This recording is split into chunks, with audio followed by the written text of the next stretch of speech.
하나님의 말씀은 창세기 13장 10절 말씀입니다.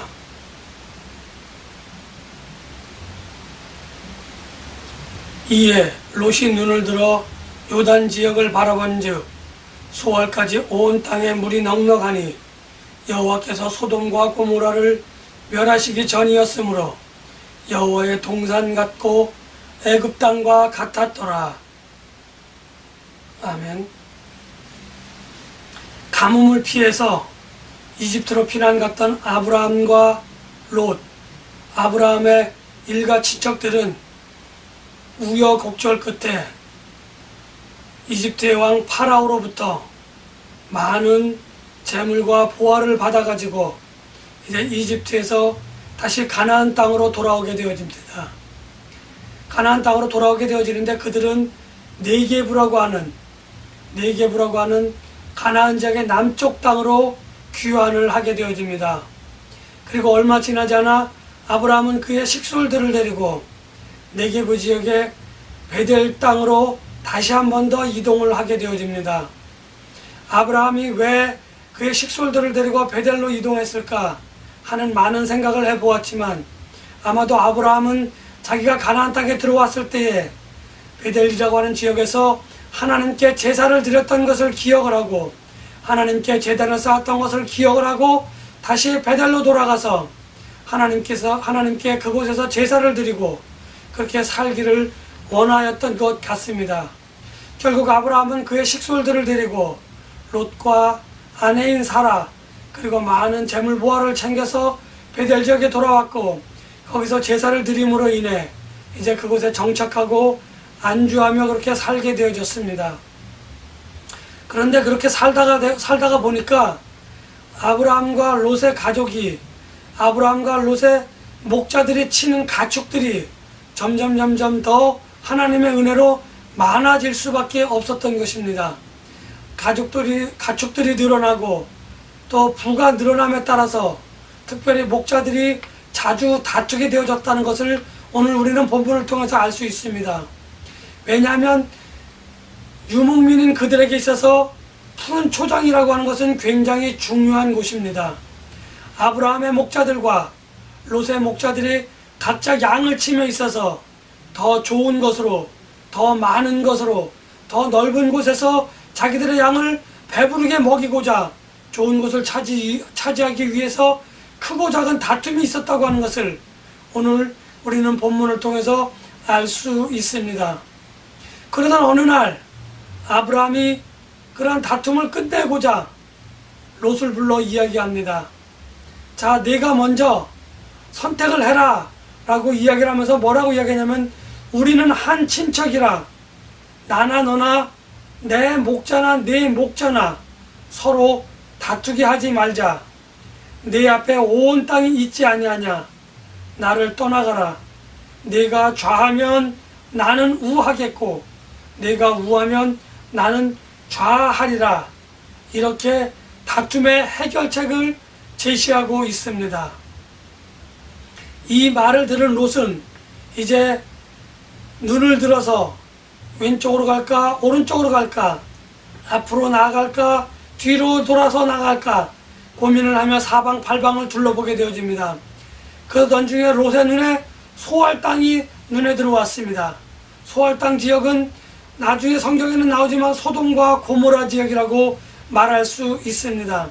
소알 땅을 눈을 들어 가만히 보니 그곳에는 물도 많고 초장도 많아서 롯은 주저하지 않고 그곳을 향하여 자기들의 식솔들을 데리고 롯은 떠나가게 되어집니다. 이제 롯을 떠나보내고 낙심하며 상심해 있는 아브라함에게 하나님이 다시 나타나십니다. 하나님이 다시 나타나셔서 아브라함에게 이전에 말씀하셨던 하늘의 별과 같이 바닷가의 모래알 같이 네 자손을 내가 창대하게 하리라 다시 한번 하셨던 약속을 확인해 주시고 리마인드 시켜 주시는 것을 오늘 우리는 볼 수 있습니다. 아마도 롯을 떠나보는 아브라함의 마음은 어쩌면 하늘이 무너지는 듯한 그러한 마음이었을 것입니다. 나이가 100여 살이 다 되어가는 그의 몸과 아내의 몸은 더 이상 자녀를 생산할 수 없었고 자녀를 생산할 수 없다고 하는 것은 많은 부와 명예와 물질이 아무런 소용이 없다고 하는 것입니다. 그나마 의지할 롯이 있었다고 한다면, 심적인 어떤 마음의 평안을 주는 롯이 있었다고 한다면 그것을 롯에게 줄 수도 있다 이렇게 생각하며 안위를 삼았겠지만, 위로를 삼을 수 있었겠지만, 롯이 떠나고 났을 때의 아브라함의 마음은 공허하기 그지없었을 때에 하나님께서 나타나셔서 롯의 마음을 위로해 주시고 롯에게 다시 한번 약속을 리마인드 해 주심으로 인해 롯이 다시 믿음의 생활을 이어갈 수 있도록 하는 그러한 시간을 하나님께서는 가지셨던 것입니다. 롯이 떠난 것에 대해서는 여러 가지로 의견이 분분할 수 있지만, 아마도 하나님께서는 롯이 아브라함의 신앙에 기대어 있는, 다시 말하면 자립하지 못하는 신앙생활을 두고 안타까워서 스스로 자립할 수 있게끔 아마도 아브라함을 떠나게 하지 않으셨는가, 그렇게 생각을 해봅니다. 아브라함을 떠나도록 하시기 위하여 하나님께서는 아브라함에게나 롯에게나 동일하게 풍부한 은혜를 허락하여 주셔서 그들이 목축을 하는 그들의 양이 늘어났고 또 다른 가축들이 늘어나서 어쩔 수 없이 싸움을 갖도록 하지는 않으셨을까 하는 그러한 생각을 가만히 해보아야 합니다. 저는 창세기 13장에 나타난 롯의 선택과 아브라함의 선택, 그리고 아브라함의 삶을 통하여 우리가 배우고 익히고 과연 어떻게 행하여야만 하나님의 의와 하나님의 영광을 드러내는 삶을 살 수 있을 것인지, 그렇게 돌이켜보며 앞으로 하나님과의 은혜를, 하나님이 주시는 은혜를 여러분들과 나누고자 합니다. 오늘 우리는 살아감에 있어서 참으로 많은 것을 바라보게 되어집니다. 내 물질을 바라보는 사람이 있고, 내 명예를 바라보는 사람이 있고, 내 권세를 바라보며 살아가는 그러한 사람들이 있다고 하는 것을 부인할 수 없습니다. 우리 교회 공동체 안에도 부와 명예와 권세를 추구하는 사람들이 있습니다. 그것이 나쁘다고 이야기하는 것은 아닙니다. 그러나 우리의 선택이 그것을 향하여 달려가고만 있다고 한다면 우리의 선택은 오늘 롯이 선택했던 것과 같이 잘못된 선택이 되어질 수도 있다고 하는 것입니다. 롯이 눈을 들어 바라보며 선택한 그 소할 땅은 눈으로 보기에는 당장은 현명하고 지혜로운 선택인 것 같고 성공적인 삶을 위한 선택으로 그렇게 각광을 받을 수 있겠지만, 결론적으로 이야기한다면 롯의 선택은 실패의 선택이었다고 말씀드릴 수 있습니다. 그는 풍부한 것을 쫓아서, 그들은 많은 것을 쫓아서 소할 땅의 풍부함을 바라보며 그렇게 나아갔지만 그것은 육신적인 눈을 바라보고 나아가는 선택이었기 때문에 그 선택은 반드시 실패한 선택이라고 말씀드릴 수 있습니다.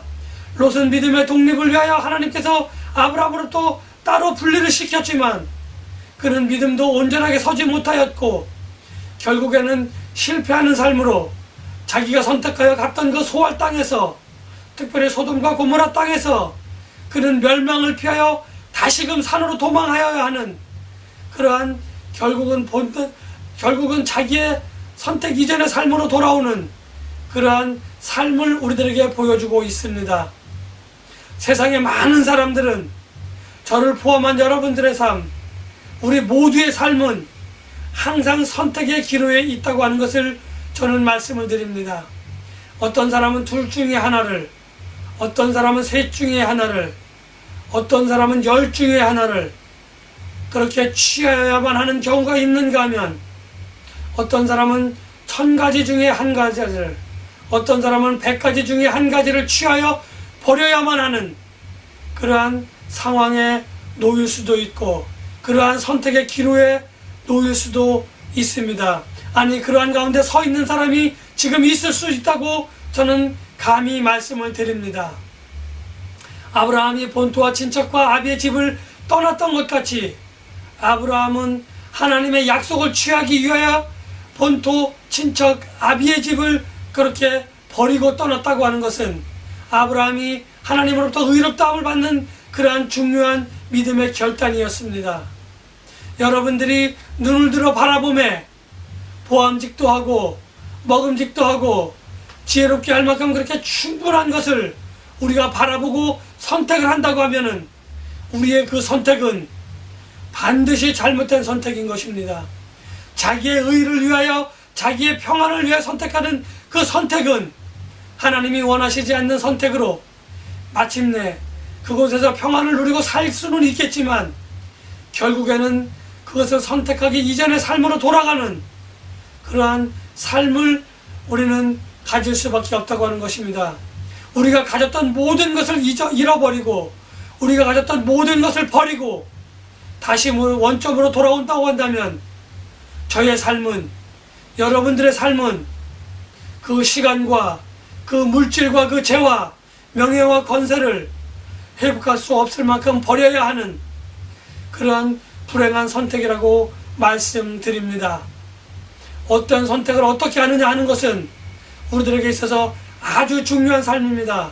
이전까지 나의 삶을 다시금 선택하는 선택 이전의 삶으로 돌아와서 다시 시작해야 하는 그러한 상황에 놓일 수도 있다고 하는 것을 롯의 선택을 통해서 오늘 하나님께서는 우리들에게 말씀해 주고 있습니다.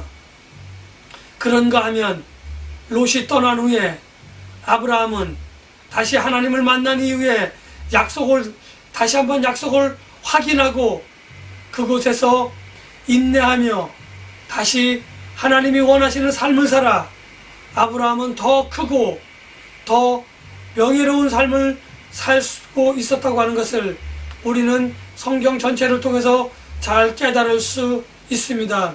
그러한 아브라함의 삶은 신약에 가서도 믿음으로 하나님으로부터 믿음으로 말미암아 하나님께 의롭다 하는 그런 칭함을 받았다고 후세 믿음의 승인들이 그렇게 말하는 좋은 모습을 우리들에게 보여주고 있습니다. 과연 저와 여러분들의 후손들은, 우리 믿음의 공동체의 후배들은 과연 오늘 우리들이 선택하고 우리들이 행하는 그 선택의 삶을 어떻게 평가할지, 아니 하나님은 어떻게 평가하실지 한번 고민해 보실 필요가 있다고 하는 것을 저는 여러분들에게 말씀을 드리고 싶습니다. 우리의 선택이 성공적인 선택이 되어지느냐 실패하는 선택이 되어지느냐 하는 것은 내가 나의 의를 위하여, 나의 명예와 나의 권세를 위하여 그 일을 그렇게 선택하고 나아가느냐, 나의 만족을 위하여 선택하느냐 하는 것에 달려있지 아니하고 하나님의 의와 하나님의 영광을 드러내는 그런 선택을 하느냐 그렇지 않느냐 하는 것에 달려있다고 하는 것을 우리는 분명히 알아야만 합니다. 롯의 선택은 자기의 의와 자기의 명예와 권세를 위하여 선택을 하였지만 아브라함은 하나님의 약속을 믿고 기다릴 줄 아는, 하나님의 영광을 드러내기 위해 참고 인내하는 그러한 삶을 살았다는 것입니다. 그가 있는 베델 땅, 당장은 가뭄이 닥쳐와 고난과 고통이 있을 수 있지만 아브라함은 하나님의 약속이 그곳에 있었기 때문에 그곳에서 참고 인내하는, 비록 소할 땅에 비해서는 보잘것없는 땅이었지만 그곳에서 믿음을 지키며 하나님의 영광을 기다리며 하나님의 의를 기다리며 살아가는 그 삶을 통하여 아브라함은 하나님으로부터 한 번 더 의롭다는 그 삶을 그렇게 지켜나가고 있었다고 하는 것이 오늘 저와 여러분들에게 주는 아주 중요한 성경적인 사실인 것입니다. 하나님이 주시는 메시지의 본질이라고 저는 말씀을 드리고 싶습니다. 일반적으로 사람들은 지위 고하를 막론하고 빈부 귀천을 막론하고 늘 선택해야 하는 그러한 선택의 기로에 있습니다. 우리가 하나님 안에서 행복하고 하나님 안에서 세상 사람들 보기에 부럽지 않은 그런 삶을 살아가기 위해서 과연 우리는 무슨 선택을 하고 계신지 한번 돌아보십시오. 당장은 내게 이로운 보암직도 하고 먹음직도 하고 지혜롭게 할 만큼 그렇게 충분한 나무의 열매를 취하는 삶을 살아가고 있는지, 아니면 하나님께서 말씀하신 성령의 열매를 맺기 위하여 고난과 고통과 시련을 인내하며 약속의 말씀을 부여잡고 잠잠히 하나님을 기다릴 줄 아는 그러한 선택을 하고 있는지 우리는 돌아보아야만 합니다. 하나님의 축복으로 인하여 부와 명예가 늘어나고 커졌던 아브라함과 롯, 그들의 각자 다른 그러한 선택은 행복과 평안이라고 하는 것을 가져다 줄 수도 있는 그러한 삶이 아니라, 행복과 평안이 당장은 눈앞에 보이지만은 그것이 헛되고 헛된 것임을 깨달아주는 롯의 선택과 고난과 인내 가운데 하나님의 약속을 붙잡고 견디며 살아가는 아브라함의 선택으로 인하여 우리들이 무엇을 바라보아야 하는지, 어떻게 살아가야 하는지 주는 메시지는 분명하다고 하는 것을 오늘 우리들에게 이야기해 주고 있습니다. 하나님의 약속의 말씀을 부여잡고 고난과 고통 가운데에, 시련 가운데에 우리가 그것을 이겨낼 수 있도록 하나님의 의와 하나님의 영광을 위한 선택을 하시는 저와 여러분들이 되어져서 하나님을 기쁘시게 하며 하나님께 영광을 돌려드리는 우리들의 삶이 되시기를 예수님의 이름으로 간절히 축복하며 기도합니다.